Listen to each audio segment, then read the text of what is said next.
నర్సరావుపేటలో బ్రాహ్మణ సంఘాలు ఆందోళన చేపట్టారు. తిరుమల తిరుపతి లడ్డూలో కల్తీ జరగడంతో ఆందోళన జరిగింది. వైసీపీ నేతలు తిరుమల తిరుపతి దేవస్థానాన్ని భ్రష్టు పట్టించారని ఆవేదన వ్యక్తం చేశారు.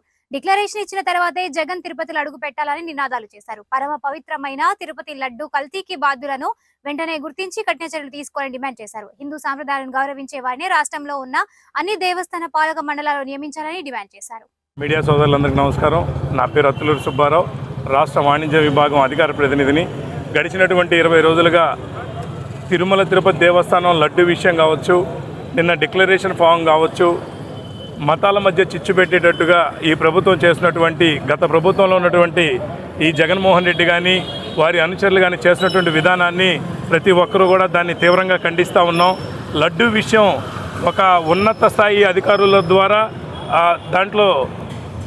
దాన్ని మనం పరిశీలించి తీసినటువంటి నిర్ణయాన్ని కూడా వీళ్ళు వెనకేసుకురావటం, దాంట్లో గొడ్డు మాంసం మన నెయ్యి కలిసిందని చెప్పి, కొవ్వు కలిసిందని చెప్పినా కానీ దాన్ని కూడా ఎద్దేవా చేస్తూ మాట్లాడుతూ దాన్ని పరిశీలించినటువంటి వ్యక్తులను కూడా కించపరుస్తూ మాట్లాడేటువంటి విధానాన్ని కూడా ఈరోజు మేమందరం ఖండిస్తూ ఉన్నాం. అలానే డిక్లరేషన్ ఫారం ఆయన చేసేటటువంటి ప్రతిరోజు గడిచినటువంటి 5 రాష్ట్ర అధికార ప్రతినిధి గూడూరు శాఖ నర్సరావుపేట పట్టణ ప్రధాన కార్యదర్శి ఈరోజు పరశురామ బ్రాహ్మణ సేవా సంఘం తరఫున తిరుపతి దేవస్థానం జరుగుతున్న కార్యక్రమం గురించి నిరసన తెలియపరుస్తున్నాము. భారతదేశంలో ఎన్నో కులాలు మతాలతో కూడిన దేశం భారతదేశం. ఈ దేశంలో హిందూ ముస్లిం క్రైస్తవులు భాయిగా, జైనులు ఉన్నారు, బౌద్ధులు ఉన్నారు, ఎన్నో మతాలు ఉన్నాయి. అన్ని మతాలు కూడా ఒకరినొకరు గౌరవించుకుంటూ ఉండే దేశం భారతదేశం.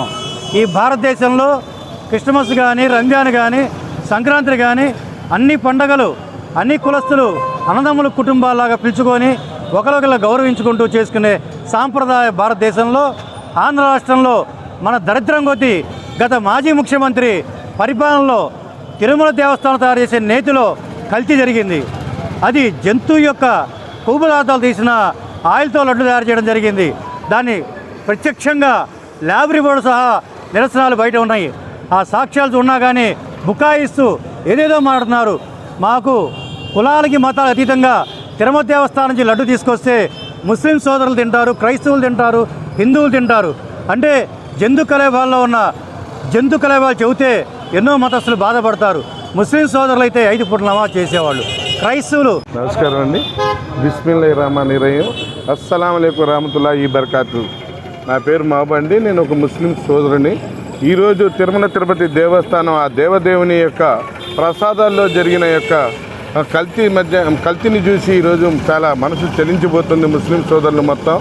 ఎవరైనా హిందూ సోదరులు వాళ్ళ తిరుమల తిరుపతి దేవస్థానానికి వెళ్ళి, లేదు హిందూ సోదరులు కానీ ముస్లిం సోదరులు కానీ ఇతర మతాలకు చెందిన వారు తిరుపతి పోయి వచ్చామంటే ప్రతి ఒక్కరు కోరుకునేది మాకు ప్రసాదం పెట్టలేదు, మా ప్రసాదం పెట్టండి అని చెప్పి అన్ని వర్గాల వారు కూడా ప్రసాదాన్ని సేవించి దాని యొక్క రుచిని చూసి మామూలుగా ఆనందించడం జరిగింది. అయితే జగన్మోహన్ రెడ్డి యొక్క ప్రభుత్వం వచ్చిన తర్వాత గతంలో కూడా మనం చూసాం. వైవి సుబ్బారెడ్డి గారు తిరుమల తిరుపతి దేవస్థానం చైర్మన్గా ఉన్నప్పుడు కూడా స్వామివారి యొక్క పలు సేవల యొక్క వాళ్ళ యొక్క ఛార్జీని పెంచడం, గతంలో కూడా వస్త్రాలంకరణ సేవ మా 5,000 రూపాయలు ఉంటే 10,500కు పెంచడం, తోమాల సేవ వచ్చేసి మామూలుగా రేట్లు ఏ విధంగా పెంచారో చూసాం.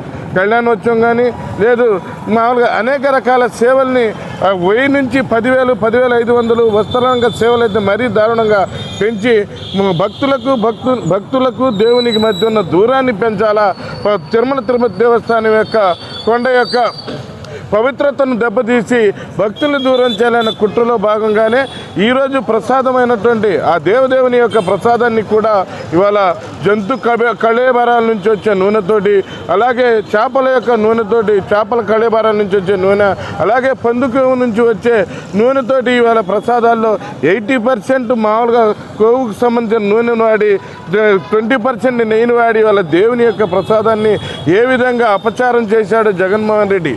నిన్న జగన్మోహన్ రెడ్డి ఇవాళ హిందూ సంఘాలు కానీ ప్రపంచంలో ఉన్న వెంకటేశ్వర స్వామి భక్తులు మొత్తం తిరగబడేసరికి నేను తిరుమల తిరుపతి దేవస్థానానికి